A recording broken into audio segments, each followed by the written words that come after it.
네, 어느 날 토요일 날 신문을 보다가 오늘이 고신총회에서 정한 이단 경계 주일이라는 것을 보게 되었습니다. 그래서 예전에 신학교 다닐 때 이단에 관해서 배우는 수업들이 몇 가지가 있었는데 그 수업을 들었던 기억이 났습니다.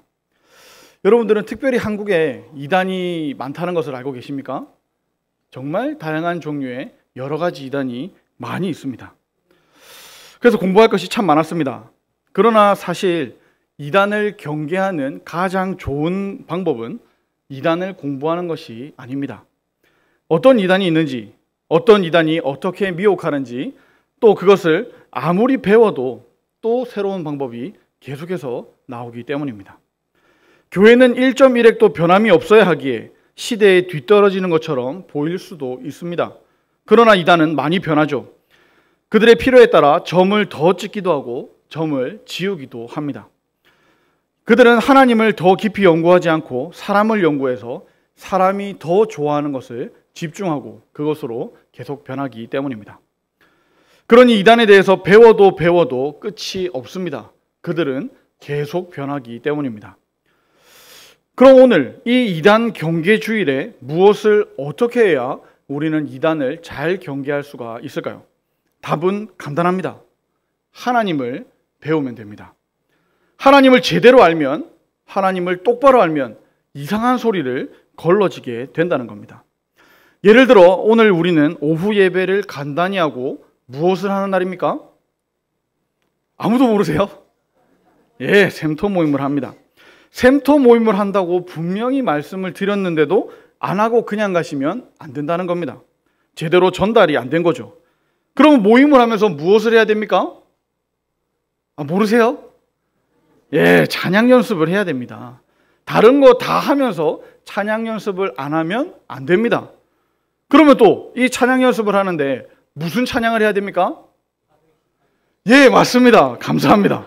418장을 연습해야 됩니다. 다른 거 아무리 잘해도 이 기본곡인 418장을 놓치면 안 된다는 거죠. 제가 지금 무엇을 말씀드리는지 아시겠습니까? 전달한 사항을 잘 받고 받은 것을 잘 전달하는 것이 중요하다는 겁니다. 오늘 제목을 한번 같이 읽었으면 좋겠는데요.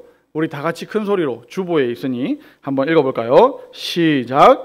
잘 받고 잘 전하는 교회.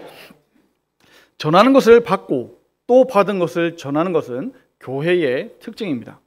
기독교는 전하는 것을 받고 받은 것을 그대로 전하는 종교입니다. 오늘 읽은 본문에서 사도 바울은 내가 받은 것을 너희에게 전하였다고 말했습니다. 여기에 두 가지가 나오죠. 하나는 전달을 받는 것이고 다른 하나는 받은 것을 전하는 겁니다. 이 둘은 기독교가 어떤 종교인지를 잘 보여주는 것이라고 할 수 있습니다. 교회와 성도가 하는 일 중에서 전하는 것을 받고 받은 것을 전하는 것은 아주 중요하고 제일 중요한 일이라는 겁니다. 이는 곧 믿음의 연속성과 교회의 연속성 문제이기도 합니다. 과연 우리의 믿음이 다음 세대에 계속 이어질 수 있을까요? 우리 교회가 내년에도 10년 뒤에도 100년 뒤에도 계속 이어질 수가 있을까요? 성도의 믿음과 또 교회는 이 받고 전하는 일을 생각할 때 온갖 위험과 위험으로 둘러싸여 있음을 우리는 봅니다.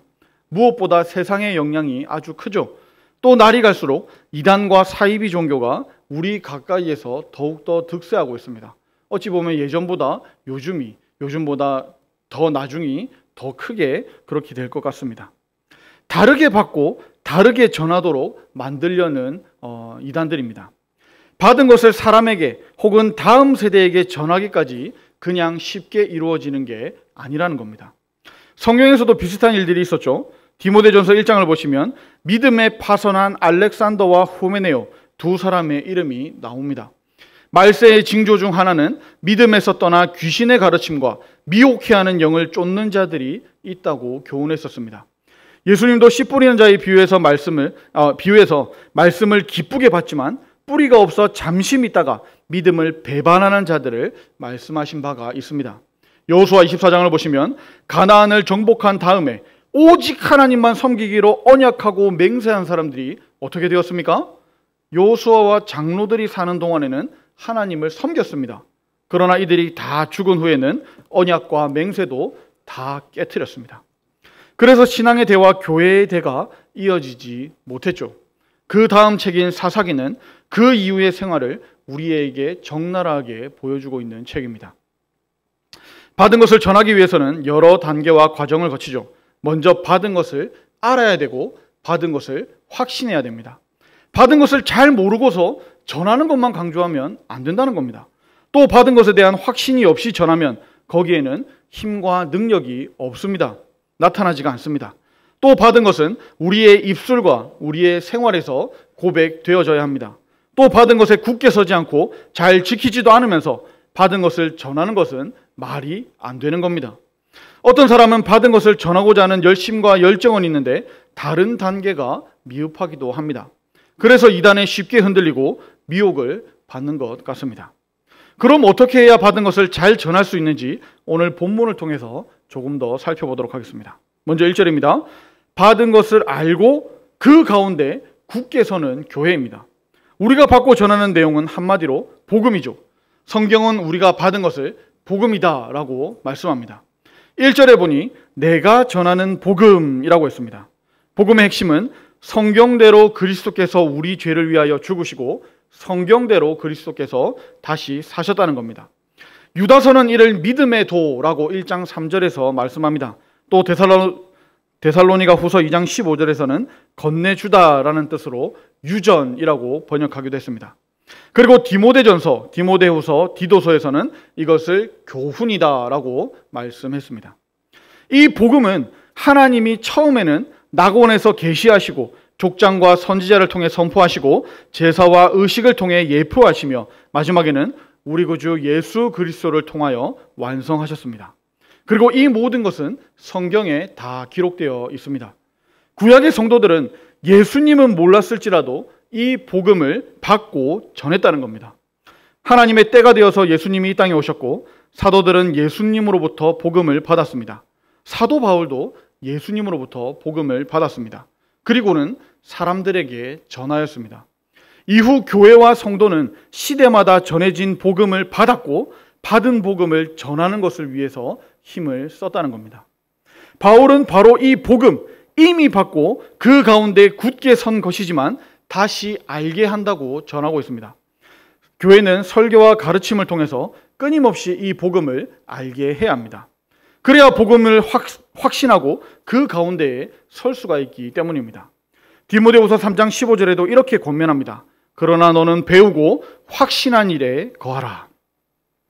받은 것을 잘 전하기 위해서는 먼저 성경을 열심히 읽고 배워야 합니다. 우리 고신교회의 교리 표준인 신앙고백서와 교리문답을 통해서 바른 교훈과 믿음의 도를 배워야 합니다. 고신대학교, 고려신학대학원, 또 고신에 속한 교회는 모두 진리운동으로 시작한 교회입니다. 고신총회는 일찍이 표준문서, 즉 웨스터민스터 신앙고백서, 대교리문답, 소요리문답, 교회정치, 예배모범, 권징조례를 채택하고 교단 이념을 확정하였습니다. 또 받은 것을 잘 전하기 위해서는 받은 것을 마음으로 믿고 입으로 고백하기 위해서는 성례를 통한 축하가 있어야 됩니다. 세례와 성찬은 반복되는 단순한 행사가 아니라 우리가 받은 것을 축하하고 즐거워하는 시간이라는 겁니다. 우리 기독교는 신비의 종교가 아닙니다. 신비 종교는 신앙을 비밀히 전수하려는 특징이 있죠. 그에 반해서 기독교는 그렇지 않습니다. 공개적으로 설교하고 공개적으로 가르치고 공개적으로 전하고 공개적으로 고백합니다. 그리스도인들은 말과 행위를 통해서 자신이 믿는 자임을 공개적으로 드러낸다는 겁니다. 그러므로 그리스도인을 고백자이고 증인이라고 부를 수가 있는 겁니다. 2절에서도 알 수 있는 것은 받은 것을 잘 전하기 위해서는 받은 것을 굳게 지켜야 한다는 겁니다. 물론 디모데후서 1장 14절의 말씀과 같이 그리스도께서 성령을 통하여 지키실 겁니다. 그렇다고 우리의 책임을 핑계할 수는 없다는 거죠. 받은 것을 지키는 것에는 양면성이 있습니다. 받은 것을 지키기 위해서는 감독이 필요합니다. 이것을 위해서 특히 목사와 장로가 부름을 받았습니다. 목사와 장로는 디모데전서 3장 1절에 따르면 감독이라고도 불립니다. 건축 분야에서 관리 감독이 중요하죠. 영적인 일에도 마찬가지입니다. 직분자, 특히 목사와 장로가 감독자가 되어야 됩니다. 나쁜 뜻에서 감시자가 되어야 된다는 게 아닙니다. 교인들이 받은 것을 신앙과 생활에서 잘 지키고 있는지, 자녀를 공예배와 교육에 잘 보내는지, 유아 때 세례받은 자녀가 입교하는지, 교회의 가르침과 권징에 복종하게 하는지 등을 감독해야 한다는 겁니다. 그런데 오늘날 많은 당회가 영적 감독의 일을 소홀히 하는 것처럼 느껴지기도 합니다. 전에는 주일 오전 예배 때 어떤 사람을 불러일으켜서 이런저러한 일로 상벌을 주는 것을 종종 보았습니다. 보신 분들도 계실 겁니다. 어린 시절에 믿지 않는 사람과 결혼하면 안 된다는 것을 예배 때 배웠습니다. 설교로 듣고 배운 게 아닙니다. 어떤 장로님의 자녀가 믿지 않는 사람과 결혼한 그 다음 주 주일 예배 때 불러일으켜 세워서 치례함을 보고 배웠습니다. 주일 성수를 안 하고 온전한 11조를 드리지 않고 한 가지 이상 봉사하지 않으면 서리 집사로도 세우지 않는다는 것을 어디 책에서 배운 게 아닙니다. 장로로, 장립 집사로, 권사로 임명을 받았더라도 교회가 요구하는 봉사의 일을 하지 못하면 시무에서 흉으로 바뀌는 것은 책이 아니라 교회에서 예배 때 치례를 통해서 배웠습니다. 성도와 교회는 순결한 신앙, 즉 받은 복음을 살 수 있도록 당회의 보호 아래에서 신앙생활을 해야 한다는 겁니다. 이 감독의 일이 정말 중요합니다. 그리고 당회의 권징에 복종하는 것도 이 시대에 꼭 필요합니다. 교사의 권위가 무너지자 공교육이 무너졌다는 것을 뉴스를 통해서 많이 들으셨을 겁니다. 당회의 권위가 무너지면 바른 믿음 생활도 무너집니다. 우리 모두 믿음을 위해서 우리 모두가 당회의 권위를 세워 나가야 한다는 겁니다. 그 받은 권위로 우리가 받은 복음을 잘 지키기 위해 목회자와 함께 장로와 장립 집사와 권사는 정기적으로 교인을 사랑으로 돌아보며 사랑으로 감독해야 합니다.